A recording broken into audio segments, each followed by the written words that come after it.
Valley is going to be here. We're going to talk to him about everything from Trump to tariffs to the arms race with China, and we're going to pack in as much as possible. And we invite you to carry on the conversation right there at your desk, at your tables, during our breakthrough networking exchange. This is your chance to connect with your tableside peers around challenges, opportunities, the big questions that are shaping your business in this age of AI. So before we get started, definitely want to ask our sponsors, thank our sponsors, Salesforce, our presenting sponsor for this evening. So thank you, Salesforce, for making this happen. Yes, let's clap for Salesforce. And also just some housekeeping. We have an app that you can download. You can scan this QR code, get all the information about the agenda. You can talk to other attendees there. Our Wi-Fi information is on there. There's a tab where you can submit questions to speakers. We really want you to be part of this event. So please submit your questions, and we'll try to get to as many as we can. And additionally, if you don't already subscribe to Bloomberg News and all of our global tech coverage, first, shame on you. But today is your lucky day if you don't. On this page, you can click to get some subscription discounts. We hope you will. If you're enjoying the event, if you want to take part in the conversation, make an observation, make a complaint about some dumb question you think I asked, you can follow us with your on social media with the hashtag Bloomberg Tech. You can also tag us in your post. We're at Bloomberg Live on all the major platforms.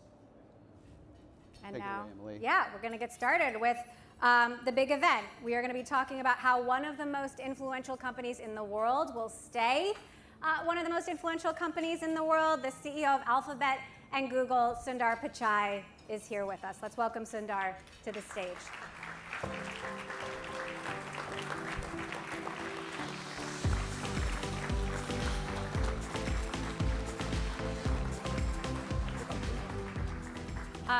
Thank you so much for being here. We talked last year, about a year ago, on the circuit, so it's really good to catch up. Good to see you again. Starting with the most important question, did you come in a Waymo? I would have loved to. We're still working on making sure they're safe and can get through freeways. We're making great progress, but hopefully same time next year, I can do it all the way from Mountain View. All right, I'm going to hold you to it. So I just want to start with a vibe check post-IO. I feel like we saw a slightly more confident and cohesive Google. How would you describe it? Like, are you getting better at choosing your own dance music? Look, I think when you undertake a set of things, it takes time, but internally we have known all of this was in progress. We've been training Gemini, releasing versions every few months.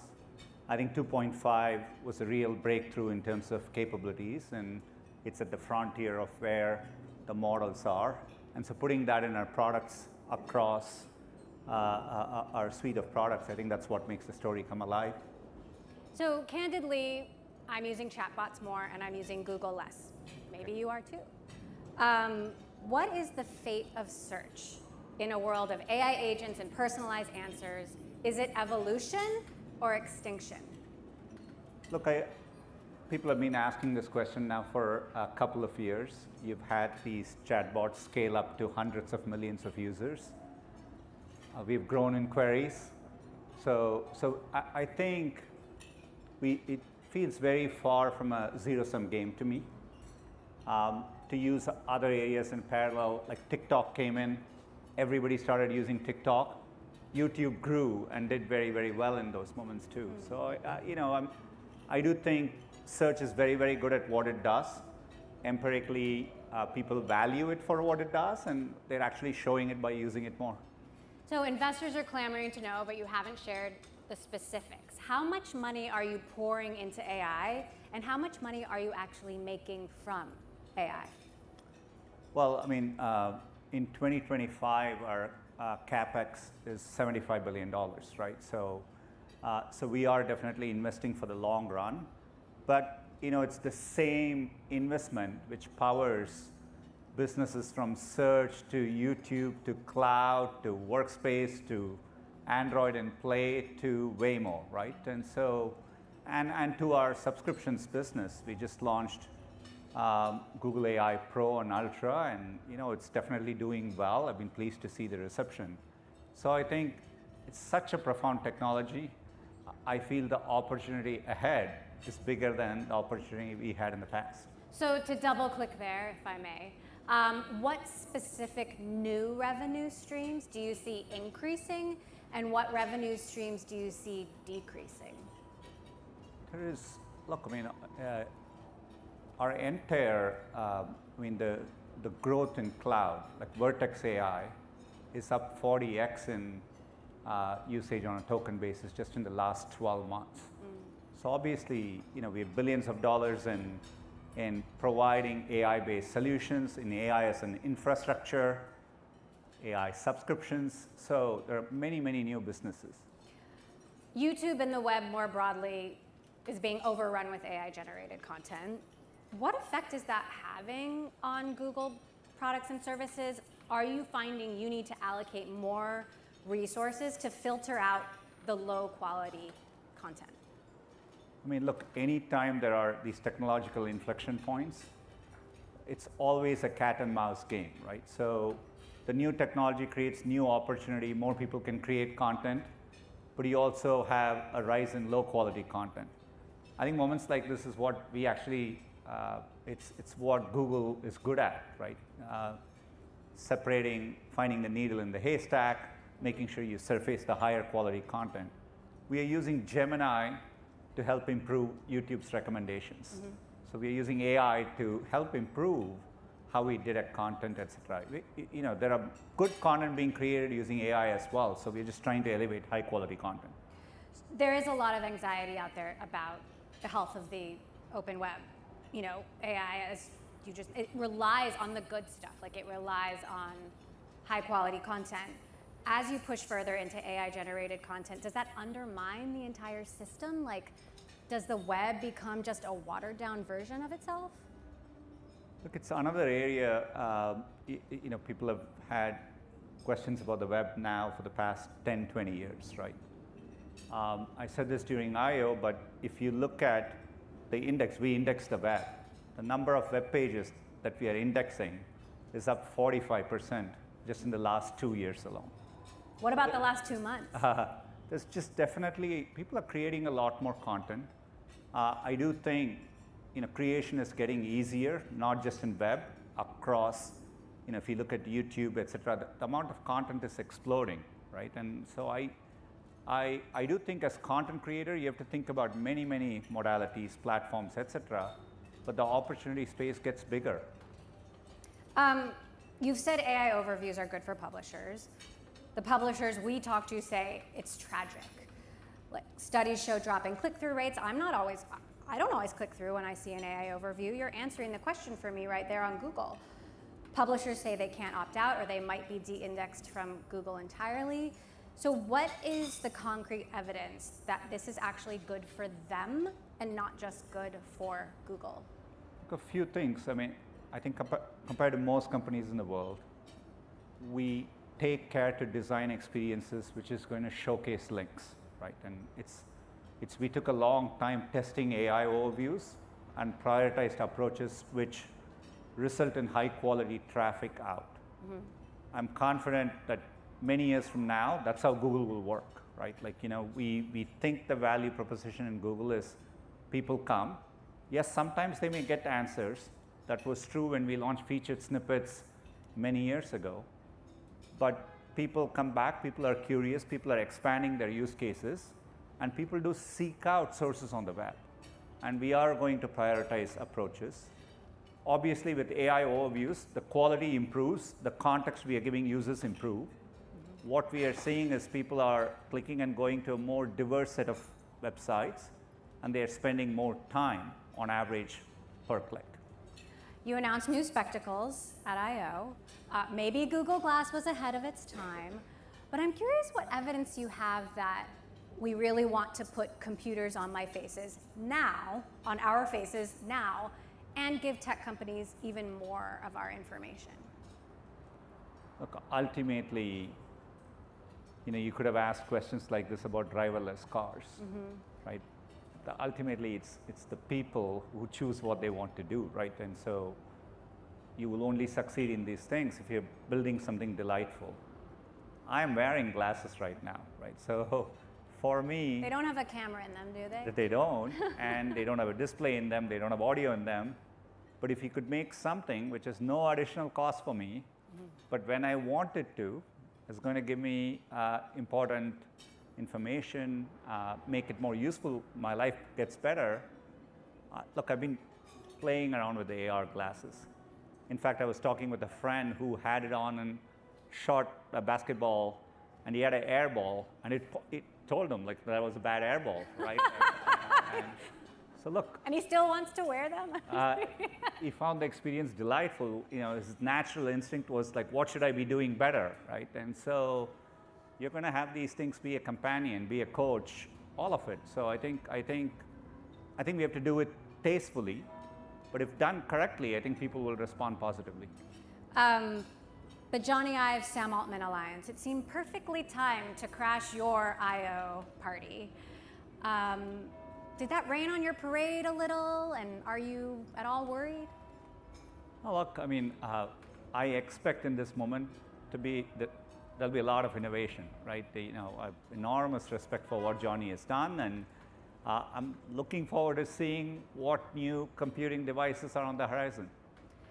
Mark Zuckerberg has said that almost all of Llama's code will be AI generated very soon. Satya Nadella has said it's as much as 35% for Microsoft right now. You've said 25% last year, I believe you said that of Google's code is AI generated. You have over 180,000 employees right now. Is it half that in the future? Look, I expect we will grow from our current engineering base even into next year, right? Because it allows us to do more, right? I think the opportunity space is also increasing. I just view this as making engineers dramatically more productive, getting a lot of the mundane aspects out of what they do, allowing them to spend on higher value-added tasks. But that means it's an accelerator. People will be able to do more, which means maybe we'll create new products, and hence we will need more people. At least in the near term, to me, it looks like we will expand engineering velocity, and that doesn't mean we're constrained in what we will do. We'll end up doing more as a company as well. What about the long term? Look, I mean, horizontally as a technology, it's tough to predict all effects of it long term. Just the fact that today, 60% of the jobs today didn't exist in 1940, right? At least by MIT study by an economist called David Autor, right? So it is so tough to sit at any given time. I was just looking at YouTube in India. There are 100 million channels in India alone. There are 15,000 channels with 1 million subscribers. Just imagine describing this world to someone in India 15 years ago. Right. It would make no sense. So, I don't want to, I think it's a bit pointless to think that far ahead. But I think we underestimate how expansionary this moment is. So this isn't too far ahead, so I hope you'll humor me, but Anthropic CEO says AI could eliminate 50% of white-collar jobs in the next 5 years, unemployment rising to 10 to 20%. Do you agree? Look, I think we should take those concerns super seriously, right? With this technology, to my earlier point about new jobs getting created, you're going to create new opportunities. I look at something like VO3 with video. It's clear to me you're going to allow pretty much everyone in the world to be a sophisticated creator. I can't sit and linearly, imagine what the impact of that will be, right? So you're creating all these new opportunities. You have tremendous positive externalities. We will tackle tough, vexing problems, make progress on areas like cancer, right? All that. Educate a lot more people. As part of that, there could be job displacement. I mean, those are serious concerns. So as a society, you have to think about how do you reskill people? What are new social safety nets that you would need.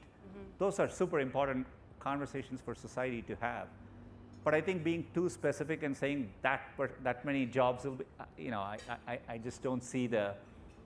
We have made predictions like that for the last 20 years about technology and automation. It hasn't quite played out that way. Yep. But I respect that, I think it's important to voice those concerns and debate them. And I think that those are important conversations to have. In 2 trials now, judges have said that Google is a monopoly in search and partly a monopoly in ads. How do you address the concern that your AI is built on an existing domination of search and ads, and that this is just reinforcing original monopolies? First of all, we disagree with the rulings, and we are in the process of appealing these things. Look, if anything, this moment has shown, I don't think there's anyone here who is using anything they don't want to use. You look at the success of ChatGPT or any other product, and people are literally have more choice than ever before. The reason people use Google is because they want to use it, right? And so I think we continue to innovate. I think choice is good for users, competition is good for the world. So that's how I see it. You've said the remedies proposed are too extreme. Would you ever voluntarily break yourself up, control your own destiny? Look, they seem, compared to what the initial scope of the ruling was, some of the proposed solutions are far overreaching. We'll see how it plays out. I look at the amount of, we spent over $50 billion in R&D last year. Right? We are one of the top R&D investors in the world. We take such a lot. We didn't build things like Chrome, and we've invested a couple of decades into these. Waymo, we've been building it over a decade. We've been doing that with quantum computing for over a decade. This amount of R&D, this amount of innovation, I think makes sense to do, and we take a long-term view. So that's how I think about it. I've heard you say a few times that you think of AI as an expansionary moment, but so far it does seem to be favoring tech giants and well-funded startups with access to GPUs and data centers and enormous amounts of capital. Isn't this really concentrating power in fewer hands, and is AI just another winner-take-all game? Look, I think there are, I'm confident there is a company that's going to be created with AI, just like when the internet happened. Many years after the internet happened, Google didn't exist. So, there's no doubt to me that 3 years from now, there'll be a company which will be dominant in this AI age, which we don't even know the name of today. Yeah. That's the only way things work in the future, right? So, you have all this information about us, and you have our deepest, darkest secrets. It's already hard to trust not me, big tech. you Not as a me user. personally. Well, yeah, actually you do. Not you personally, but your company does. It's already hard to trust big tech, and now you're going to be using more of this information to integrate AI into more personalized experiences. Why should we trust you now more than ever before? Well, we earned that trust by, we've been storing people's emails now for many, many years. But we've handled that content responsibly, right? I hope. We protect it from bad actors. We fight against unwarranted requests. So I think more than any other company, I think we've taken, this is a responsibility. People trust us in those moments. And we are only evolving the products in the way people are telling us, with their feedback. Look, the biggest thing people ask with Gemini and Gmail is, why can't it write more like me? Right? It's an ask which we are responding to. Google's rolling out Gemini to kids. I've got enough on my plate parenting with more screen time and social media. Are our kids' best friends going to be chatbots? Look, there's always going to be a sense of discomfort with new technology. I don't know, like when online dating first came, people would ask questions like, are you really going to meet someone online? Right? So people adapt to these things. Will people comfortably, naturally interact with AI in their lives in the future? Yes. We are seeing it empirically in terms of how people are using them. Like I see people coming to Gemini asking questions like, at an aggregate, we see questions like how should I prepare for this interview? I mean, they're talking as if it's a companion. So we do see evidence of that. But what about kids? Like Gemini for kids? I mean, with kids, just like today when we design YouTube for kids, we design it with a different set of guardrails. And so for kids, I think you would scope it down to the appropriate experiences, obviously. You just unveiled VO3, which you were talking. I mean, it is mind-blowing seeing these super, super lifelike videos, but it is also really scary. Is this the end of truth as we know it?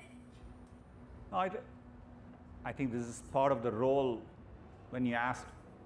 I think this is part of the value proposition. This is why people will come to places like Google, because they're trying to ascertain what's reality, right, and versus not. And I do think we are going to evolve new norms around, for example, with VO, we are watermarking videos. They are built with synth ID, so people can detect that they were generated with VO. You can upload any video to Google and ask about this, any image to Google, ask about this image, and it will tell you if it was generated by VO3. We built a synth ID detector for researchers and journalists. So, all these things are going to evolve in parallel. Down the line, we will need regulations, maybe, to say something which is a true deep fakes. Just like your financial fraud, you would need new norms around things like that. So we have to evolve as new technology comes along. I just wonder, are we going to have a shared sense of reality again? This is made with AI. It's insane. I think so. I think humans, as humanity, we would value that shared sense of reality, and so you would value human experiences even more in the future, right? That's how I think about it. YouTube is arguably the most influential media platform in the world now. I mean, it is a political force, it's a cultural force. Our kids are learning there. All kids think they want to be creators. 75% of teenagers, I believe, say they're watching it every single day. I'm a mom, you're a dad. I know you're in charge of the thing, but does it ever terrify you to have that much power? Okay. I mean, I think that sense of power is an illusion. I think when you're working in the tech industry, you've simultaneously started with the conversation with are you about to go extinct? And then you're ending the conversation with, aren't you the most powerful thing in Fair enough. So you got to choose in this continuum. Only one of that can be the truth. Yeah. Fair enough. I'm curious about your approach to the Trump administration. You were front and center at the inauguration. Google has rolled back some of its DEI policies. Did you compromise on something that you believe in? Look, first of all, we are one of the leading American companies, global companies. In this particular moment, with the point of inflection around AI, I do think the next few years are critical from many aspects. So we are committed to engaging. We did that with the first Trump administration. We are committed to doing that. Look, around the world, we comply with laws and regulations in all the countries we operate in. Doesn't mean we agree with every aspect of everything, right? But as a company, we do have our set of values, and so we are committed to them as well. So I think, for example, as a company, I think we are committed to making sure we develop AI in a way that protects the planet. That's an important value for us, and you've seen us prioritize efforts around renewable energy. So we'll continue doing those things, but I think it's important that as a company we engage. There are many people in the administration, particularly around critical energy needs, critical infrastructure. These are all important areas we want to work together on. When you were on the circuit last year, we spoke about the criticisms, that Google and you personally have been too late to the AI game, too late to get AI to market, and I wonder, how has your own leadership style evolved over the last couple of years specifically? Have you changed at all to meet this moment of radical disruption? Look, I feel like this is the main thing I did as a CEO setting up the company is to really be at the forefront of AI. When I look at the depth and breadth of what we are doing as a company, across everything we are doing on multiple fronts, I think we are incredibly well positioned. But definitely, through this moment, it's a moment in which we realize it's a moment to accelerate at scale what we are doing, and that involves, stepping back and thinking about how you can make the company work faster, setting up Google DeepMind, bringing our best teams into one team, scaling up our AI infrastructure. Our capex is $75 billion. That was $20 billion a few years ago. So we are dramatically scaling up our infrastructure. So you're undertaking these big bets. Waymo, people are talking about it now, but 3 years ago, people were very pessimistic on it. I increased our investment in Waymo at that time. So, so you are making decisions not based on what people are currently saying at any given moment, but with the long-term view in mind. Are you still getting involved in nitty-gritty product decisions, or is that leaving that to Sergey? I'm fortunate to have Sergey. He's deeply working on the Gemini models, but I'm very, very involved in various aspects of our product decisions. I think you have to do that in the tech space. You've been CEO for 10 years now. However many years out it is, what kind of person do you think Google's future CEO should be? Look, I think it's important to understand, the products we build, tremendously impact society, and the journey of technology is doing the hard work to make sure you're harnessing it in a way that it benefits people, and that takes a lot of work, and I think that'll be an important quality to have. You're driving this massive technological change that's also bound to create major societal disruption. How do you personally wrestle with that? Is there some philosopher or religion or deeper code that you turn to help you answer some of these questions? Look, first of all, there are many of us doing this. I think ultimately it comes down to, you don't need much more than having empathy for your fellow people on this journey, and I think I'm doing what I'm doing, and so are many others in the industry, because you get a chance to positively impact people with the work you do, and that's the true North Star at the end of the day. What should kids be studying these days? Should they still be learning how to code? Should we still be getting computer science degrees? I've got 4 of them, so I really need some advice. They're probably going to be talking to AI asking this question, so my answer doesn't matter, maybe. Look, I think one of the things that's great about this moment is, I think AI over time will allow us all to pursue our passions more, right? And I think that's the truly liberating aspect of a lot of this.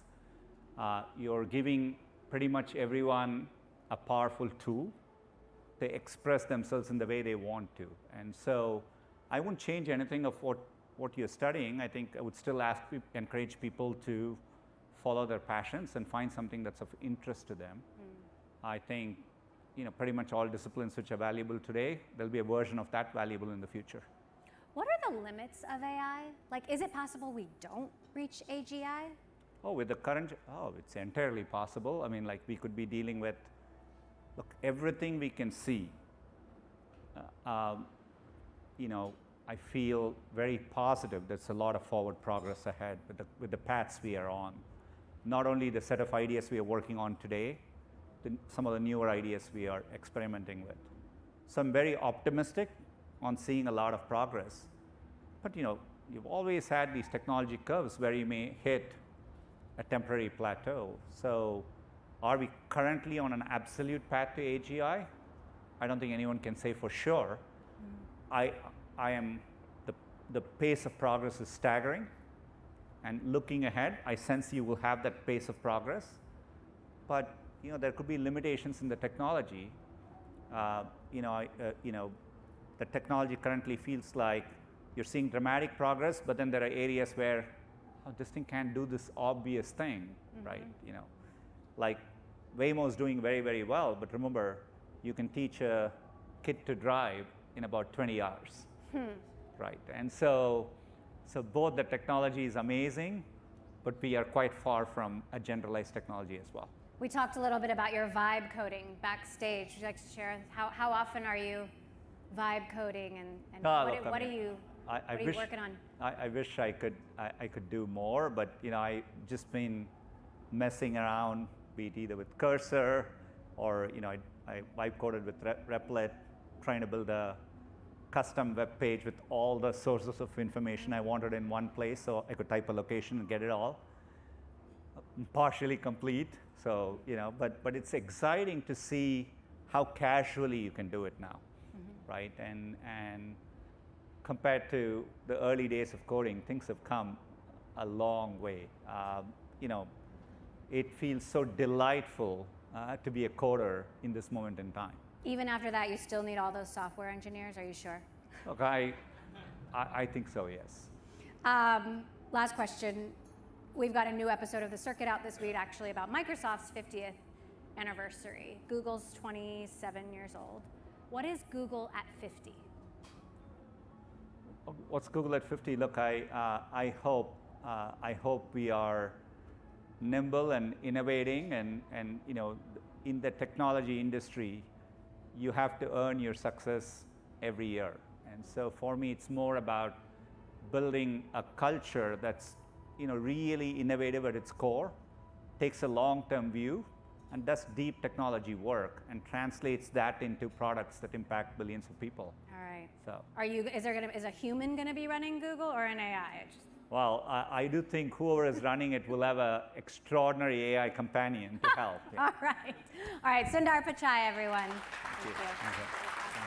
Thank you.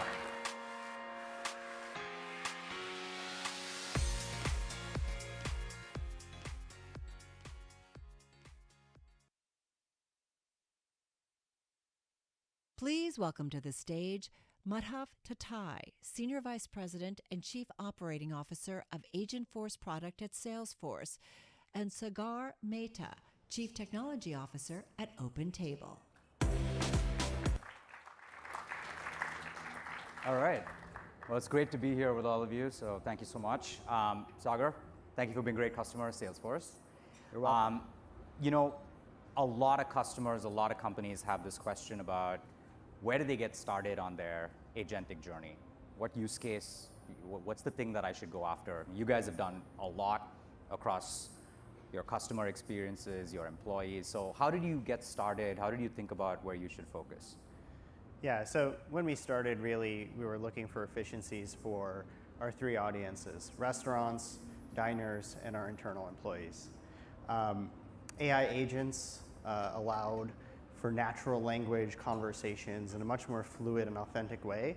So we started by saying, well, where do we have those conversations across those three audiences? Customer service was a natural first step. Thank you, Salesforce. We partnered with you to launch AI agents in our chat experiences.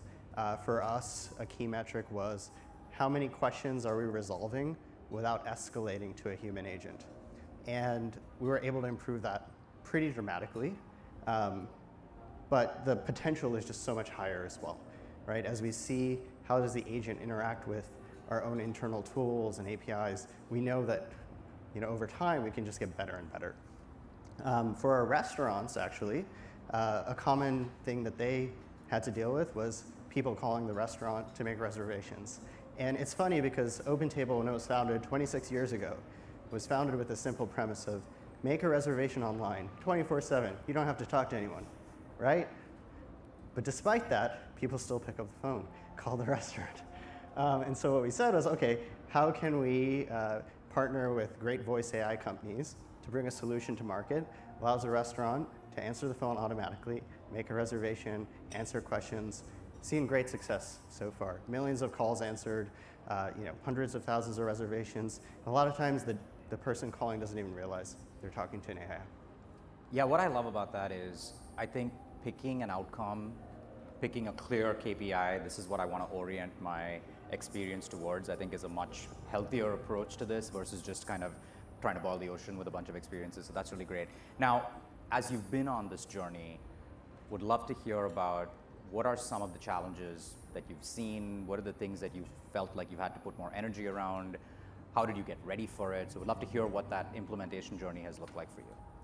Yeah, I mean, one of the, in addition to figuring out what's your metric, what are you targeting, I think understanding the data and is your data in a state where it can be consumed by this AI is a critical concern. So for internal efficiencies, we use a tool called Glean. It's enterprise search, knowledge management. And what it's based on is it says, hey, I'm going to take all this internal data and provide you an answer in a more intuitive way without having to read through all the documents, right? So previously it might have just shared the links. Now it's going to give you an answer. Obviously, like anything, it's only as good as the inputs, right? And so ultimately you need to really think about, okay, how do I make sure if I'm creating a customer-facing experience especially, what's the data going into it? And how do I evaluate the answers coming out? And so that can be testing, right? Okay, I have a set of questions that I know the answer to, and I'm going to compare and do some evaluations. It can also be things like monitoring for sentiment. So is the person that is interacting with this AI frustrated? Can you detect that from the conversation trace or the voice? And how do you actually then incorporate that into your learnings and your feedback loop? Because if you're not doing that, then you kind of have this, thing out there, and you just don't know how to evaluate, is it doing the right thing or not? Yeah, and I think, every step of that journey from let's pick the outcome, let's think about the configuration, let's think about what the data sources are, all the way through deployment, implementation, monitoring, testing. It's like we're in this world now where we're kind of creating an entirely new development cycle for these agents as they're starting to experiment. I'd love to hear, how are you managing, like across your teams, across these experiences, particularly on, are we getting the outcomes we want? How do we know how to improve things? How have you thought about that at OpenTable? Yeah, I mean, when we started, it was definitely more top-down of, hey, here's the initiatives we want to go after. At this point, we've tried to democratize it to some extent, where we said, look, we can, as an executive team or as a leadership team, figure out all the potential use cases. You, as employees, know what you're spending your time on, and we want you to set goals for your own teams and organizations on how you're going to use AI to make your processes, your workflows more efficient. And that's actually been, pretty interesting in that you can potentially take a lot of wrong turns, but in this world, experimentation is key. And honestly, it helps us bring the employees along for the journey, right? Like, okay, how are you going to use AI to make yourself more efficient is different than us saying, here's a new tool, please use it, right? And so it's been pretty empowering for the organization to hear that message of, actually part of your job as a leader or as a person on a team is to actually get better at AI and use AI in your job every day. If you're a recruiter and you're thinking about how do I more effectively source candidates or filter through applications, if you're a marketer saying how do I reach the right influencer on Instagram or TikTok so I can run a campaign, all of those things, actually we start seeing bits and pieces bottom up being built out. Like, hey, I built a small agent workflow using the tools you gave us, or the development budget you gave us, and it's been actually pretty phenomenal. And with the right controls and governance mechanisms, et cetera, to allow right controls and governance mechanisms, but like different problems need different governance and controls, That's true. right? So like, what does OpenTable do? We match diners to restaurants, right? I'm not building a self-driving car. I'm not making medical recommendations. Yep. I think we can take a little bit more risk as an organization, and that's the thing I try to tell my teams is like, if this is a little bit wrong, but we can get feedback and learn and improve it, it's better than the alternative. And so you just have to put that into context of like, what is the actual risk in what we're doing and in our products? And can we take more risk? I say yes. No, that's great. And I think you've kind of led to my last question here, which is, when you think about the future of OpenTable as an organization, from Salesforce's vantage point, we believe customers are going to have lots of different kinds of agents. Agents facing their customers, agents facing their employees, and then a whole class of agents that are just doing kind of work in the background, kind of at scale work. How do you think about your agentic workforce? How are you all planning for that? What does that future look like for you? Yeah, and it's interesting because we're a hospitality company, so we bring people together, right? And that human touch is really important. That said, agents are here and they're here to stay. One thing I think about is how do I take my human workforce and help it be the people who are training and building out the digital workforce, and really involving them in the journey. I have like 7 or 8 different coding co-pilots in trial right now, and you know, for some people, well, that's a lot. Do you need all of those? It's like, look, I want to engage with my engineers. I want them to try and test different things and find out what works, what doesn't work, because ultimately, you know, your most valuable employees are going to be the ones who learn how to use AI very effectively, and you know, want to empower them to do so. That's great. Well, Sagar, thank you so much for spending some time with us. All right. All right, good to see you. Thank you all. Appreciate it. The 2 most powerful words in the world that we know are, what if? And today, thousands of organizations are saying, what if? With the power to act on those words like never before. What if you could empower every employee with a limitless digital workforce? One that listens, learns, and acts all day, every day. Well, this isn't some far-fetched science fiction fantasy anymore. No, it's happening right now with AI from Salesforce. It's called Agentforce. Agentforce turns your vision into reality. Think about it, a future where every student, client, citizen, and customer experiences the best service possible. And your people? Well, now they're free to focus on the work that matters most. And all you have to do is bring your dream. Imagine that. What if?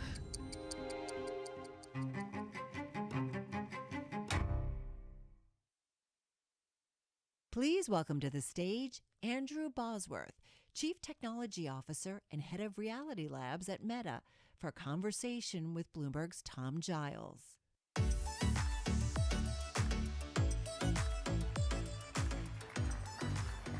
Hi again, everybody. Boz, thanks for being with us today. We're talking to a room full of CTOs, and I want to start out by asking you about your role as CTO. You've been in place since 2022, I believe. In that short time, I want to hear, you know, we've all read about the changing role of the CTO and how they've taken on a whole lot more responsibilities. How has your role evolved in that very, very short time? And then I have a follow-up. Yeah, I mean, CTO is a much less standardized role than CFO or CEO, which have kind of almost statutory responsibilities. We don't, and that's a consequence. We get away with doing as little as we possibly can. As any good engineer would do, fundamental premise of engineering is be lazy so that you can build the machine that does the work for you. That's beautiful. Even within my time, 20 years now almost, at Facebook, now Meta, each of the CTOs that we've had, Brett Taylor, Mike Schreffert, they've done very different things with the role and what the role was for them. So part of that's also a strength of Mark's. He kind of takes what we're the best at and puts it there and finds someone else to help us with the rest of it. For me, at least, it's been a very, very deep technology dive as CTO into these pioneering new technologies, augmented reality, virtual reality, now robotics. What a fun job. I have the funnest job around. Obviously, for different people, I do a large organizational footprint that I'm kind of managing, and I'm advising the company on strategy and AI and technology. So I have a role that is not that different to the job I had before I was CTO. But I actually think it's a great strength that as a discipline, we can adapt to whatever is needed by the organization at that period of time. So when you enter a new role, and by the way, if you don't already read Boz.com, I highly recommend it. I have gone way down the rabbit hole on this, and it's basically a treatise in management. You may not agree with all the principles, but I guarantee they will challenge you. And I've joked with a couple of my colleagues, and basically having read most of them, I pretty much have an MBA at this point. Thank you very much. But in all seriousness, when you take on new roles, I want you to take me back to something memorable that Mark has said to you that's been memorable and inspiring and motivating for you in adopting a new role. Yeah, every time Mark offers me a new job, I say no. I already have a job. I like it. I'm doing great. We got a bunch of stuff. He really has to sell me on new jobs because I already have a job. And he's really good at it. And what I think of the really clever thing that he does, he did it when I took over the ads organization years ago. He did it again when I took on Reality Labs at the time. It was called AR, VR. He was like, what would this have to look like for you to be excited about it? And you go off and you already said no twice. So you're just like, all right, let's imagine that. And then you end up coming up with a thing that it would have to look like for you to be excited. And he's like, great, make it look like that. This is the great Mark Zuckerberg jiu-jitsu trick that you can use to get anyone to take almost any job, it turns out. And it's so effective because it gets us out of the present moment of thinking and into a new one. So for example, augmented reality, virtual reality, I was just kind of skeptical. I wasn't sure. And I was like, well, for this to really be meaningful, you'd have to be taking on the mobile phone effectively with augmented reality, which is going to take this kind of an investment, which is insane. And for virtual reality, you'd have to be taking on something substantial like remote work, like people not having to physically commute to do education and jobs. And he was like, great, let's do those. And so then once that's thrown down and you've already sold yourself, basically. That's a pretty good trick. You wrote a memo that was circulated in late 2024 and it was published in 2025. You talked about this would be the year of greatness for Reality Labs, a time determining whether the metaverse would go down as the work of visionaries or a legendary misadventure. We're about halfway through the year. Where are you on that trade-off between the visionary outlook and the misadventurehood? Yeah. History has its eyes on us, so to speak. I don't know if it will judge it at the end of this year. We'll judge at the end of the decade, but this does feel like the pivotal year. The thing that so many people get wrong is we tend to think of years as interchangeable. We're like, yep, every year you just like turn the crank, you get 1 unit of work, it's all equivalent. And it may average out, but it is definitely not the case that every year is of equivalent opportunity or value. Some years in a decade are just worth more than other years for environmental reasons, for competitive reasons, for technological reasons. Coming into this year, we knew.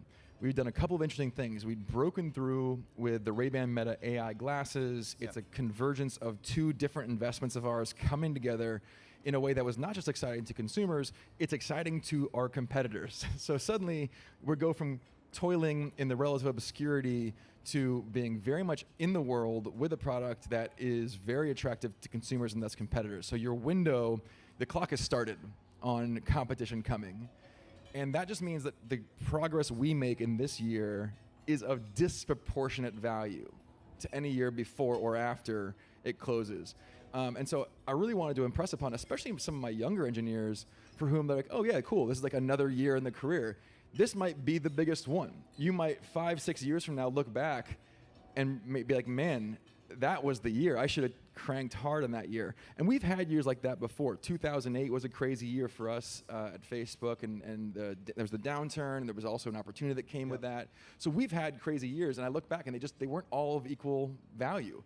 And the amount of work I put into those special years had disproportionate impact on the ones that followed. What do you need to see by the end of this year to help you answer that question, to determine whether this was make and not break?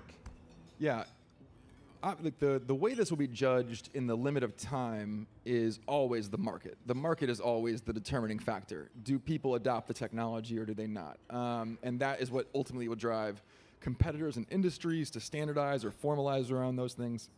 The market is actually, especially when it comes to hardware, a trailing indicator. So you look for early indicators. To some degree, you do have to have a level of confidence and taste in-house. This is something I learned from Sheryl Sandberg. Sheryl used to always talk about most companies don't fail because they got beaten by a competitor. Most companies fail because they didn't execute their own plan correctly. And so what I try to do with the team is really focus us not so much on the competitive landscape as on are we executing to our standards. And so we have a set of ambitious plans for the year. Right now we're on track, but admittedly a lot of these plans are kind of back-weighted, especially some of these research programs are yielding now. So what we'll know by the end of the year is whether we executed on our plan or not. What we'll know in 5 years' time is whether that was enough. Right, we'll come back to some of your specific plans in just a second. I want to talk a little bit about the announcement that came down just last week with Andrew. You're going to jointly develop extended reality for the military. Last year, you said Meta would let U.S. government and contractors working on NatSec use your AI models for military purposes. Obviously, there's a shift at hand. What's driving? Is it political? Is it economic? Well, no. So for quite a few of us, it's personal. I mean, so in my case, I have family members in the armed services. I want them to have the best equipment available, and I've always been a very patriotic American and believe in the importance of our role, not just inside the nation, but globally. So there's a much stronger patriotic underpinning than I think people give Silicon Valley credit for. But taking a step deeper, this is actually a return to grace for the Valley, potentially, not just from Meta, but from Google and other companies. The Valley was founded on a three-way investment between the military, academics, and private industry. That was the founding of it. There would be no technology if we weren't all tasked with the problem of computing naval ballistic trajectories during the first two world wars. Like, that is the heart and soul of the investment that led to what we are today. And that really got severed for a while there. And some of that's because of the procurement laws that changed in the 60s and 70s. Some of that's the Last Supper that happened in 1995. We ended up just kind of going our separate ways. And I think we're worse off for it. I think we're spending more money for worse technology in the public sector. And I think the private sector is not attacking some of the most valuable challenges for us to solve.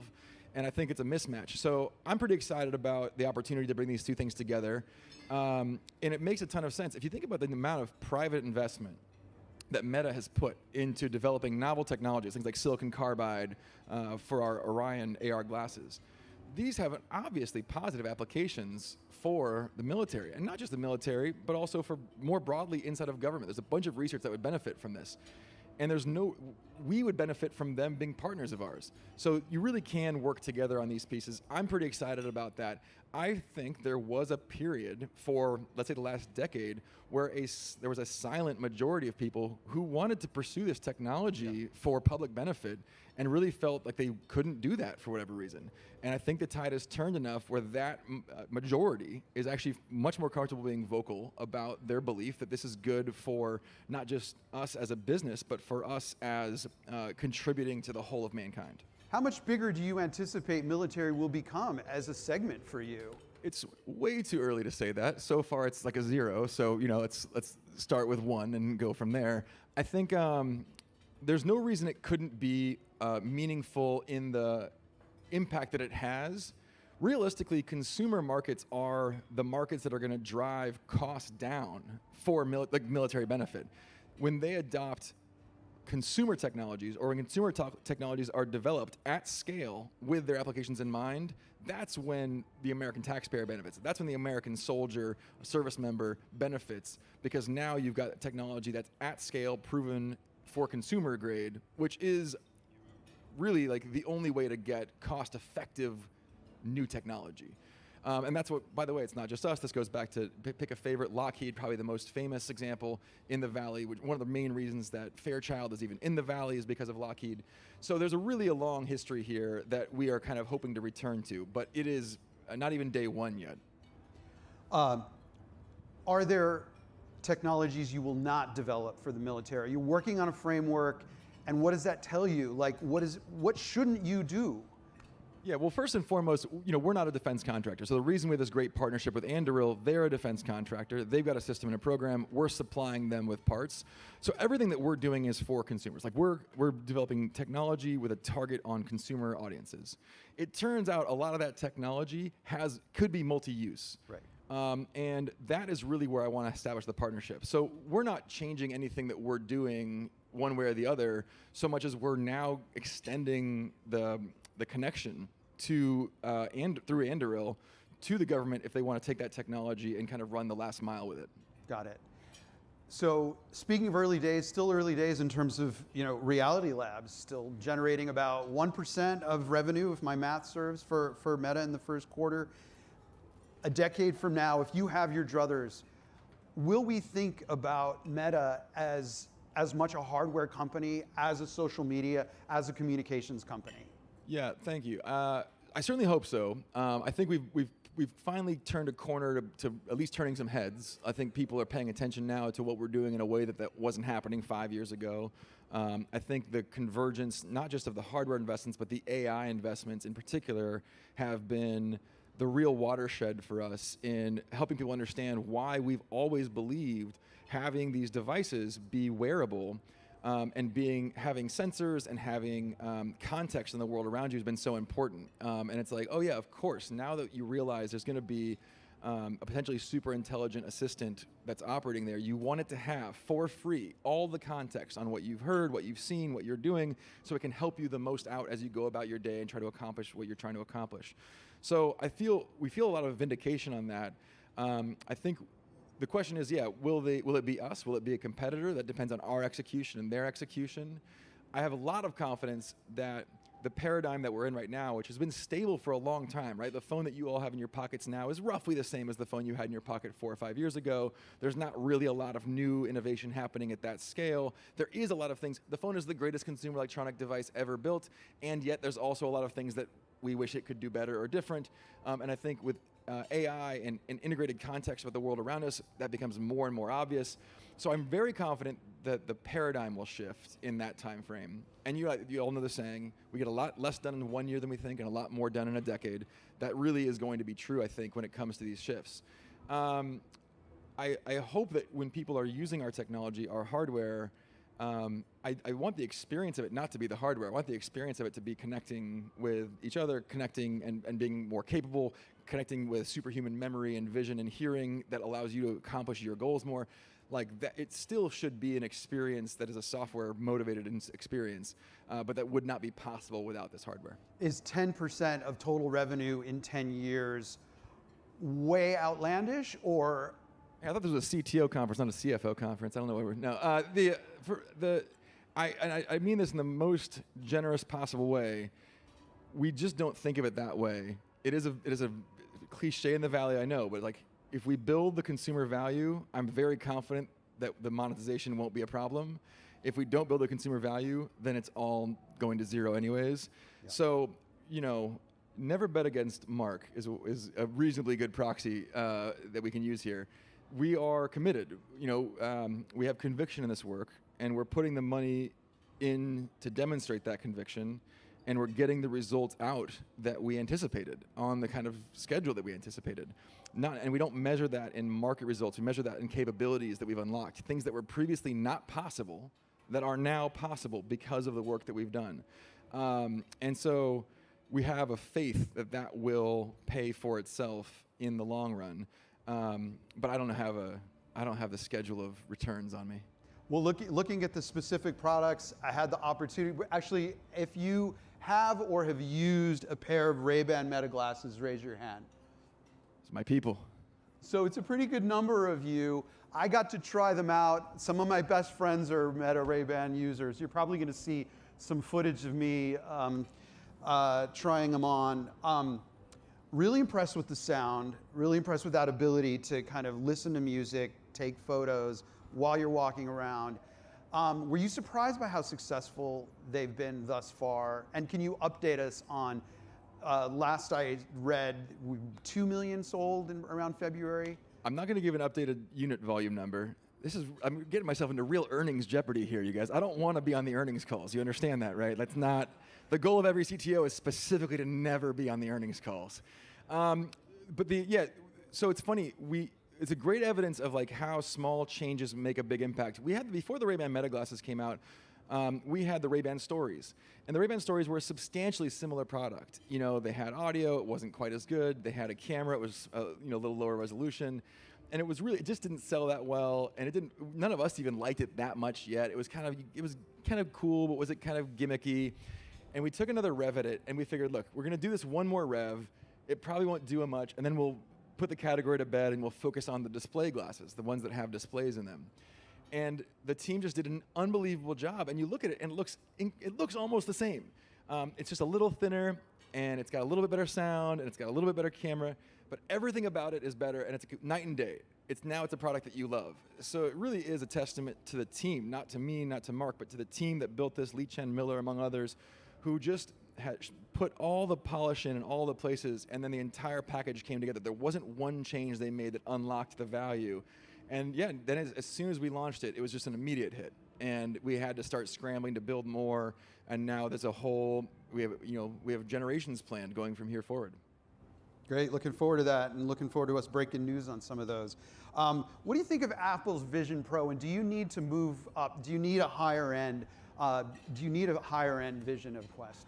Yeah, I mean, I don't necessarily start with like a market and work back. I will start with like, who are we not serving? What consumers are currently not well served? Apple Vision Pro, you've all probably tried it. Stunningly beautiful displays, really a sight to behold. They did some incredible work doing the eye tracking through the lens, which is why you need insert optics. You can't bring your own glasses because otherwise it wouldn't work, to get really accurate eye tracking. So, from an engineering standpoint, it's wonderful, and congratulations to that team.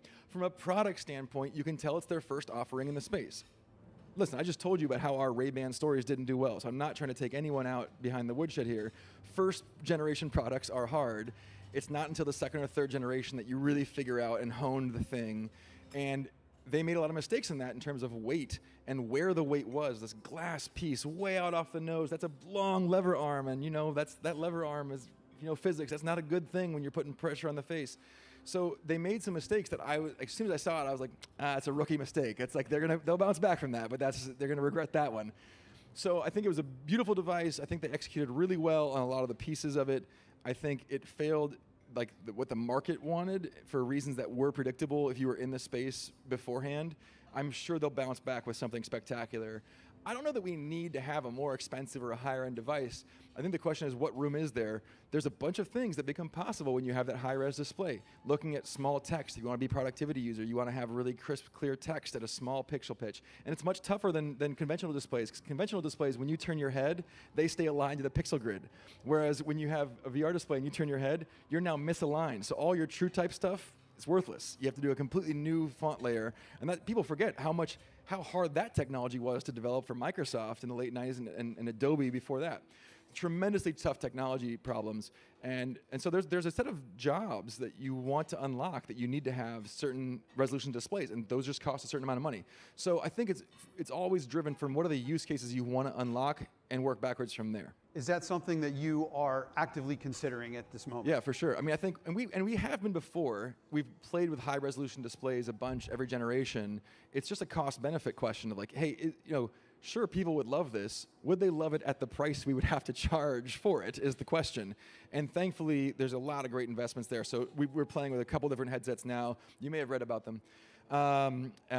And none of them are locks for shipping yet, much to the chagrin of the journalists. Sorry, Mark.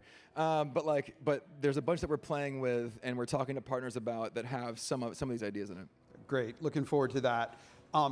If you mentioned smartphones earlier, do you see spectacles, headsets as a replacement for or a complement to smartphones? We've always talked about the mixed reality devices, VR devices, as being kind of a laptop style market. It's like, I use this joke a lot, but have you ever on your phone and you're answering an email and you're like, no, this is not a phone email. This is a laptop email. And you like put your phone down, you like upgrade your power. And you're like, yes, now I have all the windows and I will have all my research. And it's like, this is a laptop email. There's like an increase in power that comes there that we all recognize, and you just like know instinctively when you're in what zone. The headset should feel like that. It should feel like a crazy upgrade. Like, this is not a laptop email. This is a headset email. And now it's like the world is your oyster and you're just moving things through the universe. So I think there's a story there. Certainly in the limit, I think AR glasses replace smartphones. That's a ways off. Smartphones are incredible, and it's not just that they're great devices and they're convenient and we're used to them. They also have like an incredibly entangled ecosystem of software connected to the rest of the world around us that is going to be very slow to move over. And a lot of people who aren't going to want to move over because it's going to disenfranchise them or disintermediate them. So I think that'll take a longer journey. The good news is they work really well in concert. The platforms don't make it easy. Sundar does better than Tim. But the truth is with AI, you've got this obvious use case where it just makes sense to have these wearable devices, even though you also still have a phone. So we're not in a place anymore where it's like one or the other and you have to pick today. They will coexist for a long time. Early on, you were responsible for one of your jobs was growing and designing the culture of the engineering team. Tell me about how that is, how the culture of the engineering team has changed in recent years, and I'm also curious about many of whom are foreign-born, and we're in a situation now where the government wants to limit the number of foreign-born people who come into the country in various different ways, whether it's student visas, H-1Bs, build a wall at the border. Do you have concerns about that and our ability as a country to continue to be innovative and at the cutting edge? Yeah, well, working backwards, I mean, so I think we're obviously in favor of high-skilled immigration, and you want to be a net gainer of global talent. And I think that's something that we've, very clearly on the record for, and you can see in our employee base, that's something that we believe in. But it's funny, like taking this a cut deeper, like the culture that we care about for engineering is a problem-solving culture. So we have these sayings like nothing at Meta is someone else's problem. So when you come in, we try to indoctrinate every engineer to be like, hey, if you see a bug somewhere, don't just scroll past it. You file that bug, follow up on that bug, help them debug it, like help them get the logs. Okay, if you need to add more telemetry, add that. Like, what are we doing here? And the idea that we all own the whole surface as opposed to being into these niche categories. One of the things that's been interesting, I think, if there's been a big shift the last couple of years, it's a return to focus on what we can control. Like, there are a set of things that we have that we are uniquely capable of doing. We're the only ones shipping AI glasses right now. We're the only ones doing it, and that is it's an incredible opportunity. It's a gift. It's a responsibility, and no one else can do it. No one else in the world, no matter how much they care about it, can do that. There's a bunch of things we could spend our time talking about that are happening in the world that we have no control over. All that time we spend talking about it, no impact. So aligning our ability to have impact with our conversations internally, that's been hugely important to us. So the things that we can talk about, that we want to spend our time talking about as a company, internally are the problems that we have right in front of us, that we're the only ones that can fix. Today, there's someone who can't get into their account because we have a login bug, and that's a devastating impact to that person, and we could fix that. No one else can fix it. So, early on, this was easy, because we only had one product, Facebook. We were all relatively young people. We were living and breathing the product in our personal lives. It was all kind of one thing. That's not the reality today. Today it's a huge sprawling suite of products, lots of different things. We have way more specialists than we used to have. People forget when we started, it was the web. The web was awesome. I missed the web. The web was everything. It was just one surface, and it was all super thin. It was amazing. Then as soon as you went to mobile, okay, well now you have the web and the Android and the iOS team. That's okay. Well, now we've got hardware. We're working across all kinds of different things. So we have a lot more specialists. We have a lot more surface area. There's a lot more, and we're a much bigger going concern for the broader polity. That we're in the news for a bunch of things, and it's really easy to get yourself worked up into a lather in the news story, but we don't get to control those things. The thing that we get to control is what am I going to do with my next 8 hours, and I'm the only one who can fix these problems. So that has been the big shift, is helping people, hey, tune out the things that you can't have an impact on. I'm not saying they're not important. I'm not saying you don't care. I'm saying you can't have an impact on it. What can you have an impact? Let's crush that. Last few seconds, things you can have an impact on. Meta has made some controversial changes around content moderation, drawn a lot of criticism for that. At what stage do you feel it's your responsibility to guard against harmful content and hate speech and an unsafe place for people of color, trans community, et cetera?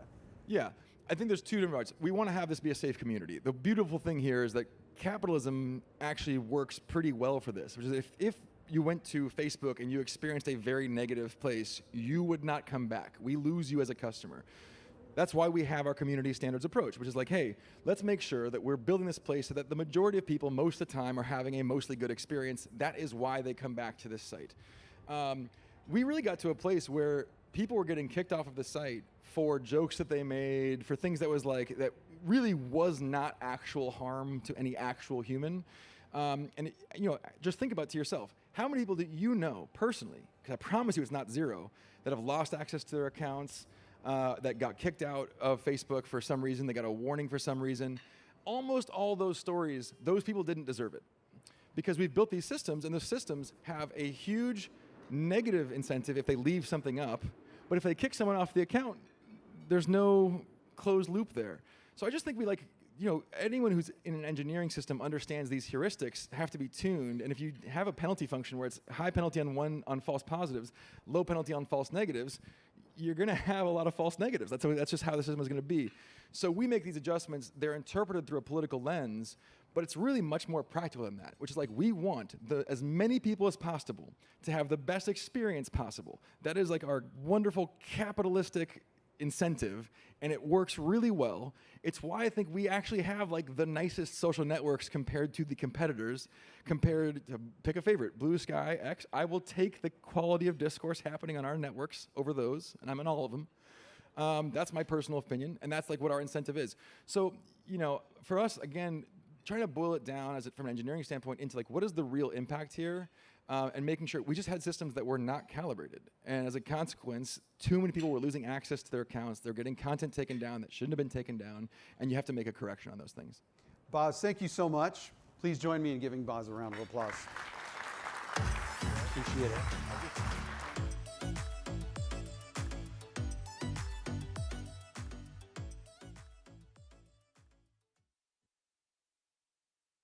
Please welcome to the stage co-hosts of the podcast Great Chat, Ashley Mayer, co-founder and general partner of Coalition Operators, and Helen Min, co-founder and managing partner of Phenomenal Ventures, for a conversation with Bloomberg Beta's Roy Bahat.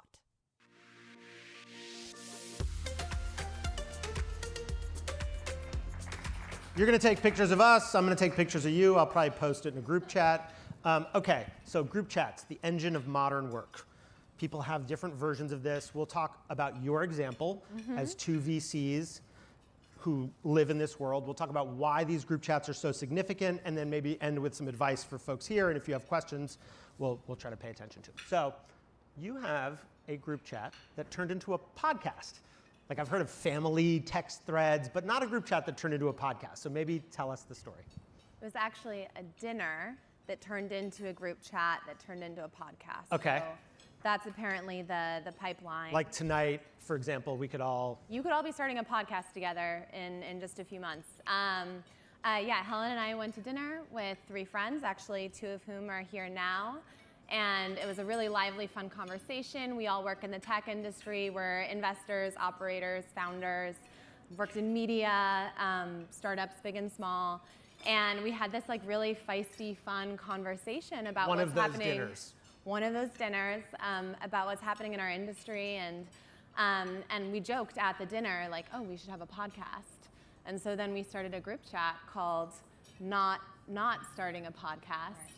And, the podcast, we'd be sharing links to the most interesting things that were happening, each day, basically. And eventually we convinced ourselves, let's just give it a shot and take that group chat energy and try to bring that into an audio format.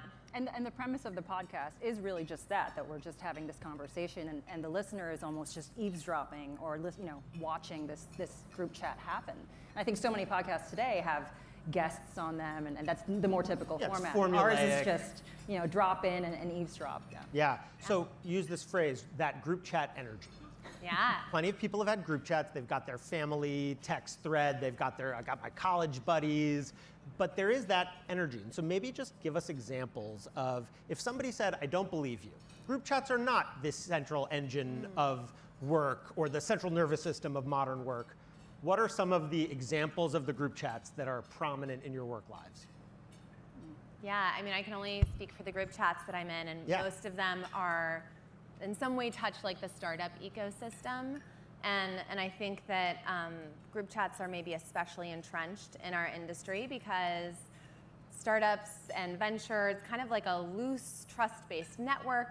And group chats are a format that fits perfectly with that, right? I think we're also more informal in our communication styles.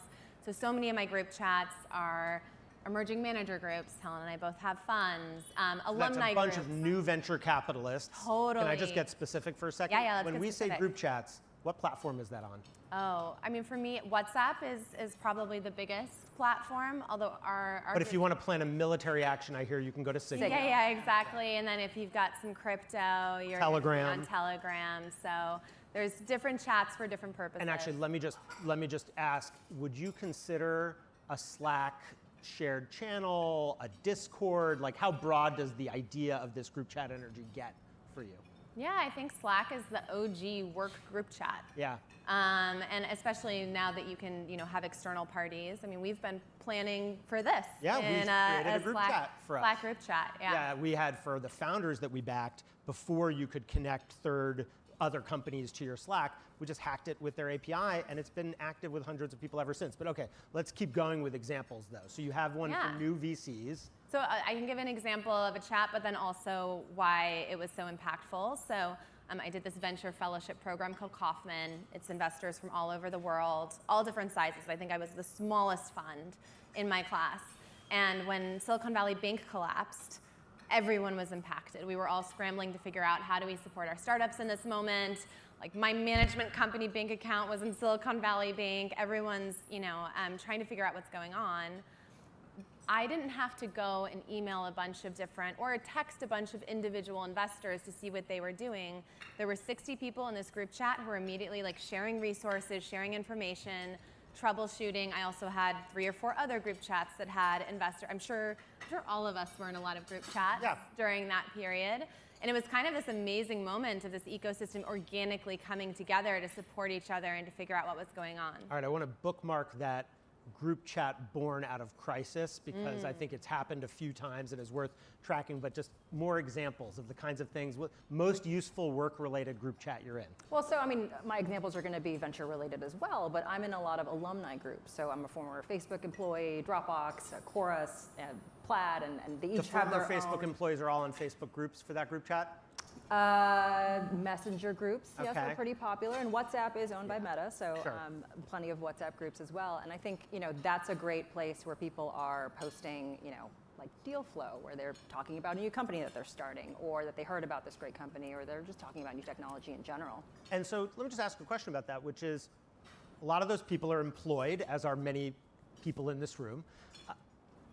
Their employers, if they were looking at that, might think, wait a minute, like, where is the line between what belongs private and what gets shared in these less formal kind of, there's a fast-moving energy. Sometimes the messages disappear. So how do you think about what's appropriate in those contexts? That's such a great question, and this reminds me of, so I led enterprise marketing at Dropbox about 10 years ago, and one of the points that we love to make to CIOs was that there is really not a learning curve for using Dropbox. Your employees already know how to use it, because most likely they're already using it in their personal lives. And I think the same goes for group chats, because whether you believe that your employees are creating group chats of their own to sort of make decisions really quickly at all hours of the day or not, they probably are. And so I think right now we're at that moment where we understand what group chats are, but we have yet to really fully understand the implications of it on business. So. Yeah, I remember. I agree with that, and part of it is because we haven't really noticed the emergence of this. It's one of these tectonic plates that shifted. Right. Crisis does cause a pop in use of these communities. You mentioned SVB. We had a lot of the same experience. Also think during COVID, there was a lot of, we need to drop our usual norms. So how does a crisis create a group chat, and what happens from there on? Yeah, it's interesting. So, I mean, in the case of SVB and then also COVID, I was leading communications at Glossier at the time. And so, we checked all the boxes: in-person, office, physical products, supply chains, stores that had to be How shut to look down. good on Zoom. Yeah, exactly. Yeah, exactly. I had to lead an all-hands on Zoom. I mean, there were a lot of new things we had to figure out, and I didn't just have my amazing team. I was in communities with comms leaders at all the other companies who were figuring this out in real time. And so, some cases those communities exist. There was a community that was purpose-built that came together around COVID for heads of comms to figure out how do we operate in this new world. I also think they spring up between friends.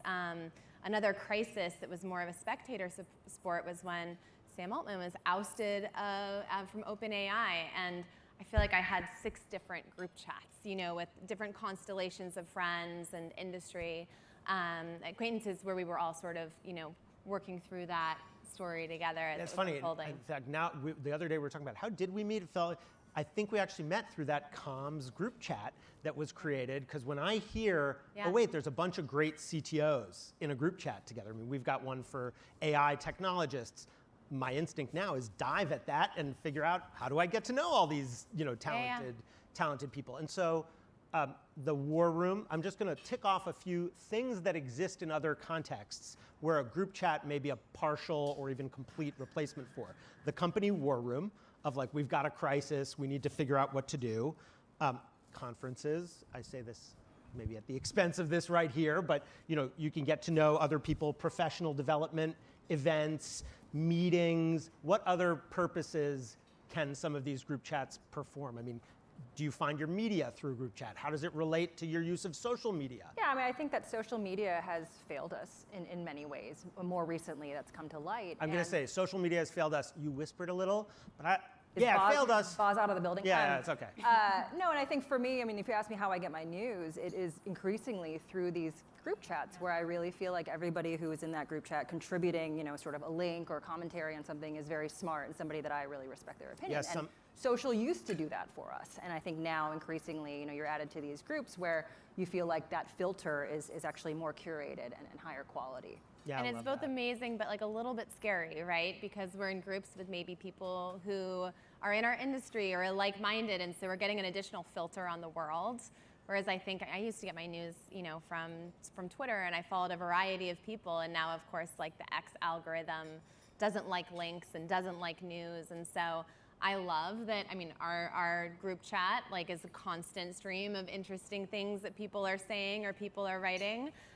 But I don't have the same breadth of exposure that I used to. Yeah, the trade-off of the privacy of an environment where you feel real trust, and you can talk about, oh, I did break that thing, and I'm not going to pay up. It feels rare to be able to just say the quiet part out loud, but you can do it in group chats in a professional setting. Somebody even pointed out to me something in my own behavior. When the presidential debate happened, I watched it on group chat because I just saw all the responses. And so even television, parts of email. I mean, I remember emailing Mark Andreessen a few years ago and getting back like, I no longer use email. I'm now on modern platforms, and thinking, wow. Okay, so where does it go from here? I'll take that. I mean, I think the rise of group chats are because, maybe workplace communication did not serve us, right? And so what used to take, let's just go on the pace of technology and how quickly things have to move today. What used to take place in days over email or weeks, over in-person meetings are now happening minutes, hours. Totally. And so, the question is does this just keep going, faster and faster and faster? And I think, I'm a believer that things sort of hit their upper limit and then the pendulum swings backwards. And this will just similar to sort of remote work, where we saw all of the limitations of remote work and all the benefits of in-person work once we were fully remote, right? And then we were starting to go back. I think something like that will probably happen around group chats. And so where is this all going? Tested in tech by going to an extreme sometimes, just so we can integrate what works. Where do you think it goes from here, Ashley? Yeah, well, I'll take a slightly different angle. So prior to being an investor, I ran communications at a number of companies, and I'm fascinated by thinking about group chats as a new channel for communication. And so if you have a piece of news or if you want to influence a certain group, you're actually probably much better off trying to find the right group chat to bring that to than you are, putting it on Twitter or even maybe landing an article in Bloomberg. Yeah, I'm old enough to remember when companies hired their first social media managers. People were like, you have a person whose job it is to do that? I don't know, maybe there is a company that has already hired or should hire its first group chat manager to bring some order to this. So another thing I've noticed is that the culture really differs on this from community to community. Some people have never installed Signal before, this group chat doesn't figure in their lives very much. For somebody who is curious and wants to explore, if you were them, where would you start? I mean, you probably already have a group chat, even if you're not thinking about it that way. Right, you have a chat with your family where you're coordinating stuff or sharing photos. That's a group chat. Yeah. And so I think a lot of it just starts with thinking more expansively about what that format can do. And then some of my favorite group chats have happened kind of organically. They come out of a dinner, they come out of an event, they come out of finding that you and a group of people are excited about a similar topic. So I think the good thing is there's really no downside to starting a group chat. If it doesn't stay, it just slowly goes down people's feeds. And so, like, I don't know, just get started. Yeah, in fact, I said that this morning. As you know, I wrote a guide to how to build and run a group chat. And I realized in writing it, this is one of these few things that the experiment is relatively inexpensive. And so people can just try it. Other advice on people who are exceptionally good at this, because I do think people who are exceptionally good at group chat will win in the workplace over people who aren't. They'll get more information, they'll be faster, all these things. A quick pro tip to being great at group chat before we wrap. Sure. I mean, I think group chats they take on a similar dynamic to communities and social media in that there's that like 99-1 rule where it's one person creating a significant amount of content, it's 9 people commenting and engaging, and then it's really 90% of the group lurking, right? I'm a big lurker, and I think that's fine. I think people get very intimidated when they feel like, oh, I don't have anything to contribute to this conversation, but you actually do by reading. Sometimes you put like a reaction emoji right into it. And so I think that like when you see those dynamics play out the same way in group chats, you really know this is like a legit communication platform. Love that. Yeah. My advice is tasteful memes. Tasteful memes. Like slide them in. People will want you in their group chat. Well, I mean, like memes that are purpose built for that. Yeah, no, I get it. I go with the Game of Thrones Daenerys boom gif. Thank you both. As 3 investors who all actively invest in AI, I think we may have pulled off the only panel at Bloomberg Tech that does not mention AI. So here's to people connecting with one another. Thanks, everybody.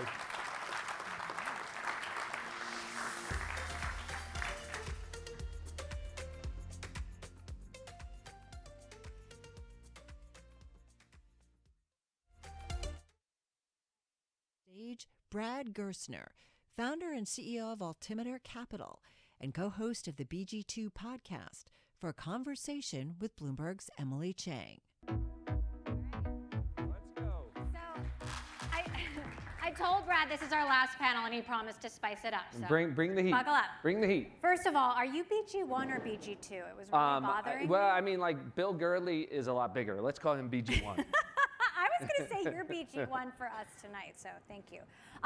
Headline is, you are going to the White House on Monday. Yeah. This is a big deal for you, something that you've been working on for 4 years. Yeah. Something that you proposed is going to be in the tax bill, and it all has to do with giving kids financial flexibility.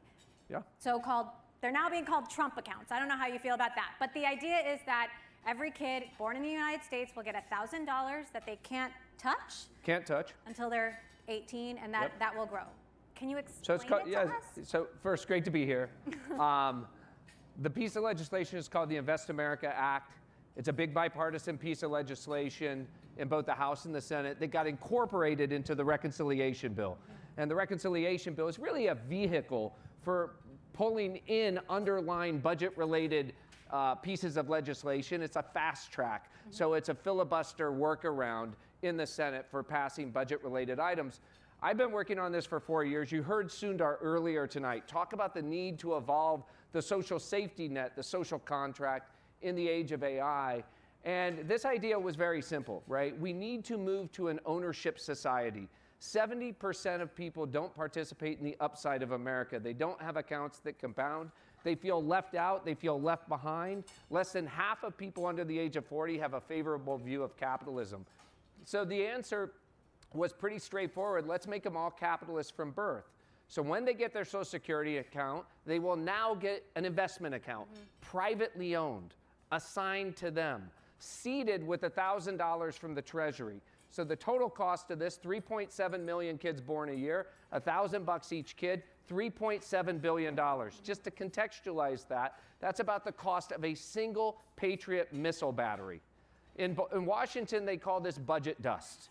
It doesn't even register to give every kid in America a private account from birth. But the exciting thing that we'll be talking about Monday at the White House with many CEOs and all the leaders of the House and the Senate is it's really a 401k from birth.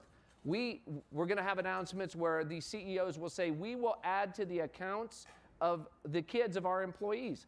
So it's going to represent millions of employees in America who will, the companies will add to those accounts. We're going to have philanthropists that are going to talk about multi-billion-dollar contributions, not to a charity, but directly into these kids' accounts so it can compound for their lifetime. If you start with $1,000, you add $750 a year. Moms and dads Venmoing in 10s and 20s, grandparents' birthday money, companies adding money, philanthropists adding money. If we do this, $750 a year, it's $50,000 at age 18 when they can first touch it, but they see it on their phone. They own a little bit of Dell, a little bit of Microsoft, a little bit of Berkshire Hathaway, a little bit of United Airlines, the S&P 500, the 500 best companies in America. At age 30, it's $175,000. And if you don't touch it at age 50, it's $1 million. It gives hope to the 70% of people right now who say, you know what, this system's not working for me. It's rigged against me. It's the coastal elites that are doing it. You know, I'm from rural Indiana, and when COVID hit, right, a lot of my friends from high school lost their jobs. There were a lot of layoffs across the country. But what did really well? The market did really well. And that was the first time I talked about it. In October 21, I said, this period of time has worked really well for the investment class, but it hasn't worked really well for the rest of America. This gets the rest of America into the game. So whatever you think about the reconciliation bill, whatever you think about, whatever your politics are, I hope that everybody can get behind this because it's a big bipartisan effort in Washington. So on that note, I'm curious what you think about the perception of an emerging rift between Elon Musk and President Trump. Elon did call this bill a disgusting abomination. He did. What do you think about that? Well, as you know, I'm a big fan of Elon and friends, and I think that, and I also believe and have fought for 30 years over the fact that we need some sort of balanced budget amendment in the country. Like I do think it's immoral to pass on $50 trillion of debt. I was just with my 14-year-old, that's why I was a little late, who has a musical tonight, and it's unconscionable that we live a higher standard of living today by borrowing on a credit card that's going to come due on their watch. And so I think we have to get it under control. Ray Dalio has talked about a plan, 3-3-3, 3% growth, getting our debt to GDP ratio to 3% and keeping inflation under 3%. Scott Bessent has subscribed to the 3-3-3 plan. You can't do it all in a year. Right? When Elon came on board, listen, nobody was more excited to think we could cut $2 trillion in 1 year. The problem is every $300 billion you cut is a 1% headwind to GDP. So if you cut $2 trillion in a single year, you have negative 7% GDP, right? It would throw us into a recession, and we know the second you have that negative growth, now the revenues to the government don't go up, they go down. It's called the Laffer curve, right? So, I think it's really important that we follow his subscription, which is find our way to a balanced budget. I think it needs to be a 4 or 5 year plan laid out by this administration. I would like to think it could happen faster. There is a rescission bill. So the rescission bill is what the administration has now sent to the House to say, all these spending items are stupid.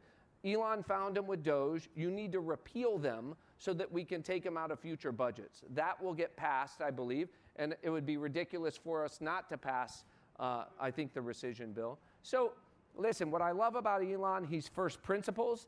He's brought, he's an incredible driving force in this country. I love the fact that he was in DC and he speaks his mind, and I imagine the president's going to speak his mind as well, which is, I think on balance, this bill is the best we can do right now. Maybe the Senate can make some further tweaks, cut some of the costs, but either way, we need to get on this path to 3-3-3. You do a lot of representing of Silicon Valley inside the Beltway. You've been to Mar-a-Lago. What grade would you give Trump so far on tech? And obviously, tariffs impact tech. Yeah. Let me just talk specifically about tariffs and AI diffusion, which I think is really important to everybody in this room.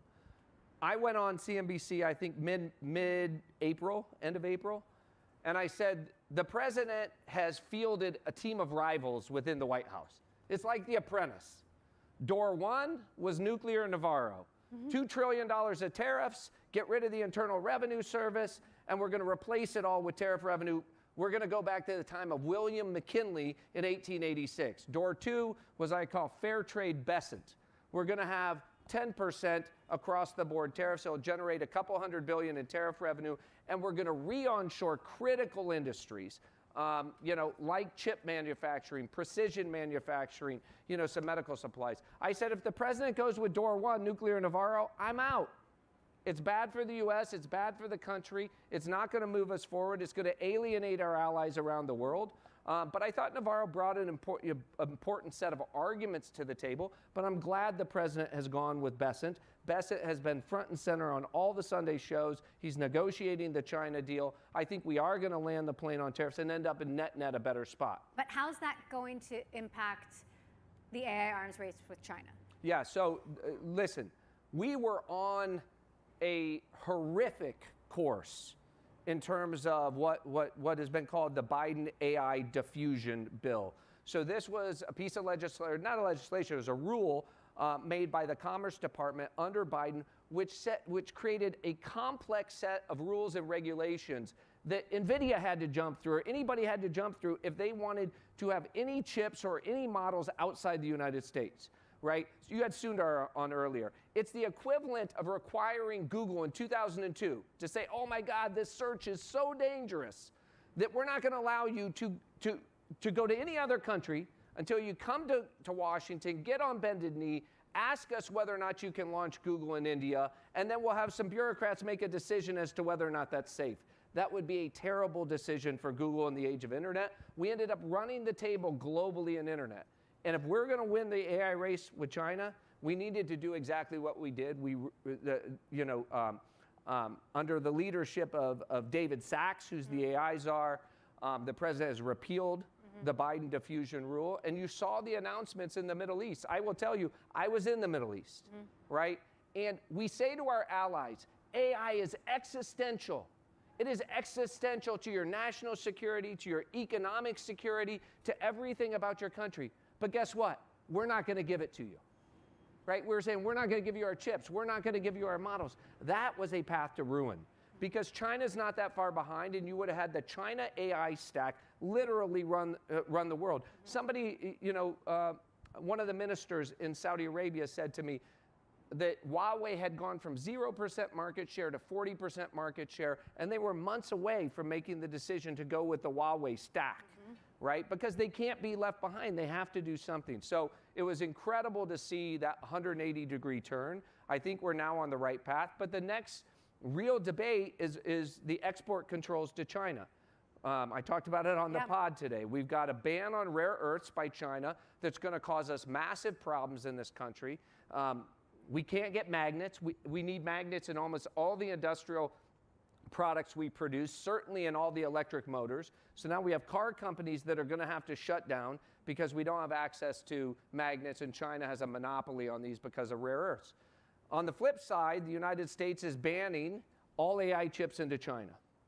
And what I said today on the pod is it seems to me the smart trade for the president when he talks to Xi on Friday is, first to land the plane on tariffs, but I would trade rare earths for AI chips, deprecated B30s, which NVIDIA is now producing. Why would I do that? Because the US has to have time to build our critical supply chain when it comes to rare earths and to magnets, and certainly we're going to do that. Secondly, we will generate a lot of revenue for not only NVIDIA, but for, to diminish the trade deficit and tax revenue. It's $40 billion business, NVIDIA in China, to keep them on the CUDA ecosystem rather than allowing them to have a monopoly on the Huawei ecosystem. So I think we need to do that. And then finally, what I would say is when you say to China, AI is existential, but you can't have any of our chips, it forces them into the corner to have to make a move on Taiwan, which would be devastating for the world, devastating, I think, for China, devastating for the US. There's no need to do it. We need to get our supply chain out of Taiwan. It's going to take us 4 years to do it. So if we want to pick this fight, rare earths over chips, Do it in 4 years. Do not do it now. So you were early in NVIDIA, which is, you saw that wave coming early. We talked to Sundar a lot about jobs, and I'm curious what you think about Dario Amadei's prediction. 50% of white-collar jobs, 10 to 20% unemployment in 5 years. Yeah, I think it's nuts. I think Dario's brilliant. He's built something that's really incredible, but I don't know what the motivation is behind the scare tactic. Right, it could be regulatory capture, like I'm out in front, so now shut it down. Remember when Elon suggested a pause for 6 months as well? Like those things always, I don't know, the market always wins.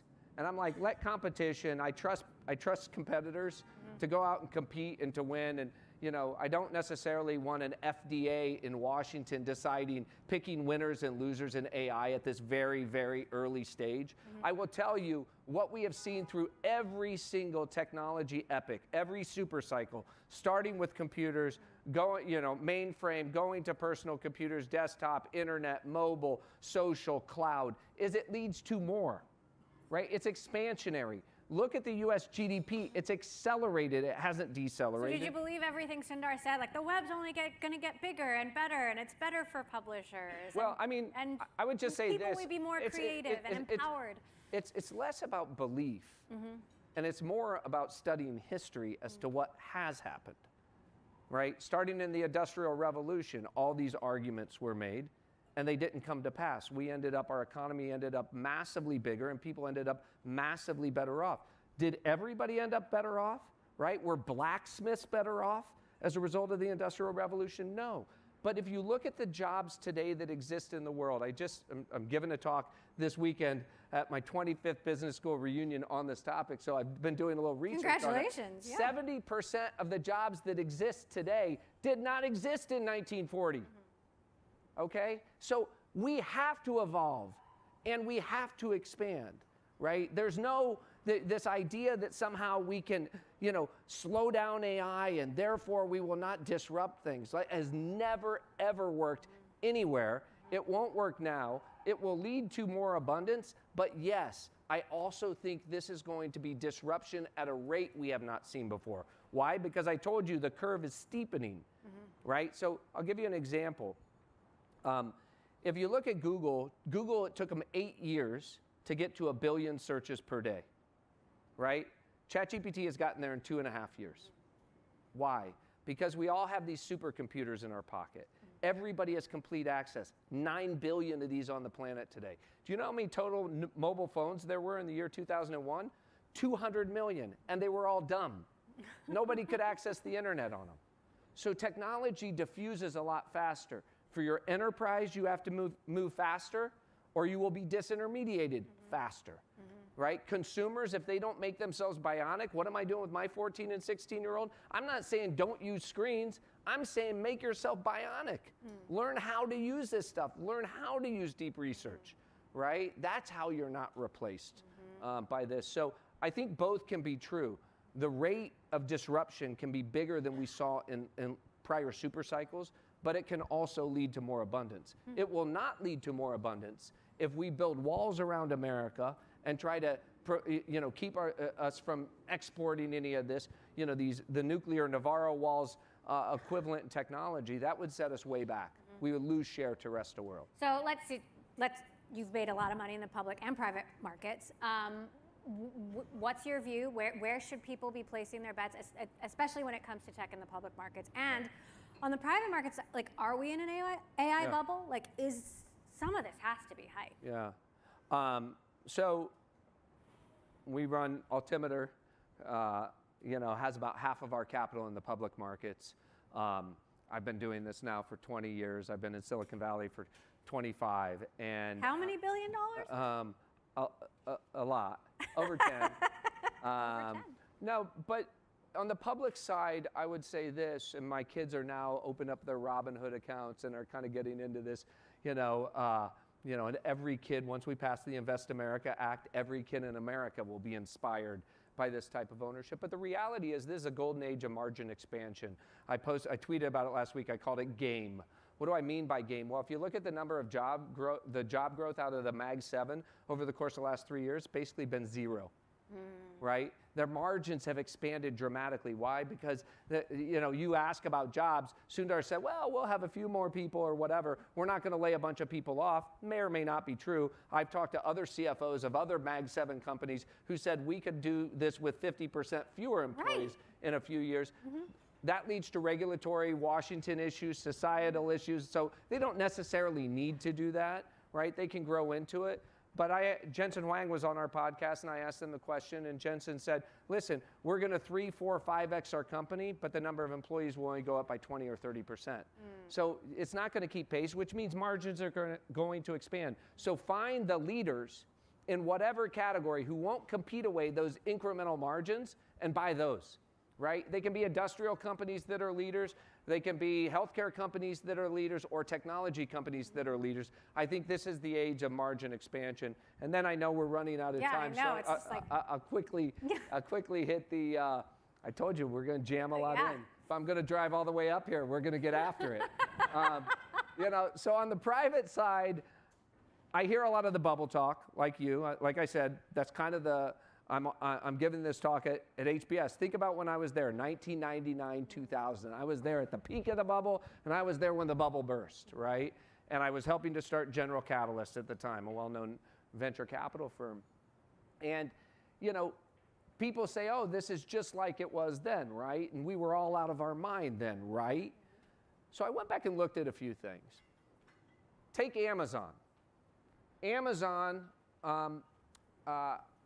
in 1999, or in the year 2000, its peak value in the year 2000 was $150. This is not split adjusted. I'll give that to you in a second. It was $150. Henry Blodgett, when it was $150, called Amazon 400, his price target 400. And remember, this man would be ridiculed off Wall Street for making this call, because the stock went from $150 to $20 by the end of the year, right? That's where it crashed. On a split adjusted basis, okay, where is Amazon today relative to that $150? It's up 200x. Where is it relative to where it was in December of 2020? Up 1,000x. Yeah.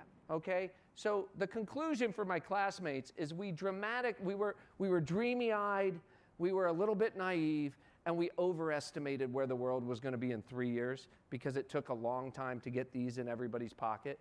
But we dramatically underestimated where the world was going to be in 20 years. It's way, way bigger than any of us ever dreamed. It's way bigger than Henry Blodgett dreamed, and he was run off Wall Street for it. And I think that's the moment we're living in now. This is a profound moment. The world will look dramatically different in 20 years. It happens slowly, and so you don't think it's so different. So no bubble. Is that what you're saying? I would say this. There are certain things that are going to be overvalued. There's going to be creative destruction at this moment in time, just like there was then. But when we look back, I think at OpenAI as an example, the market leaders that emerge are going to be way bigger. They're going to be way bigger than the winners in the internet. Why? Because when you get machines to think for you, they're no longer just dumb calculators giving you blue links, right? When they actually give you answers and start doing things for you and booking the hotel for you, right? And answering questions for you and being tutors and being therapists and doing all this, the value is immense, right? I'll leave you with this because I know we really have to go. Back in 2000, technology represented about 3% of the global GDP. Today it represents about 15% of global GDP. Right? Global GDP is over $100 trillion. So I ask you, when we're sitting here in 10 years, is technology as a percentage of global GDP still going to be 15%? Or is it going to be more? It's going to be a lot more. I don't know how much more, right? Maybe 20%, maybe 25%, maybe 30%. I would argue it's accelerating. Its penetration and importance is accelerating. You cannot be an automotive company today without being a software, AI, and self-driving company. You're going to be totally disintermediated, and it's both exciting, but it's exhausting. It's scary, even for those of us who sit. Like I said to a good friend the other day, like this is the moment where you're like, ignorance is bliss. Like there is a weight and a responsibility. I interact with Sam or Jensen Huang or all these guys. There is a weight and a responsibility of this moment. that I think is bigger and weightier than any moment we've lived through. But, listen, this place is an amazing country. I think we have the best system on the planet. We will evolve our way through it. And I think we're going to come out way better on the other side. All right. Well, you said you would bring the spice, and I think you did. So thank you, Brad. BG1, don't tell BG2 that we said that. Thank you. Thank you. Thank you. Thank you. I'm not going BG2 pod. BG2 pod. Thank you. Download it now. Okay. Thank you all for being here. Thank you to who are we thanking? Our presenting sponsor, Salesforce. Thank you, Salesforce, again for this dinner. We've got such a great lineup tomorrow, so I hope you all are coming back. We've got the CEOs of Uber and Crusoe and Perplexity and chatbots and robots, and I'm actually going to be doing a live taping of The Circuit with Jennifer Doudna, Nobel laureate, who invented gene editing, just a little thing. We're going to have a lot more networking over breakfast and lunch, especially if you're in the innovator circle. And tonight, we've got some more conversation and networking to happen as well. So again, with the help of Salesforce, our presenting sponsor, we've put together some networking prompts to help you continue the conversation. There are some folks from Salesforce serving as table hosts as well. And if you didn't get to check out the Agentforce activation, please do that. You get to learn how to build your own AI agent and all that good stuff. So enjoy the rest of your evening. Tomorrow we start again at 8 a.m. So thank you so much.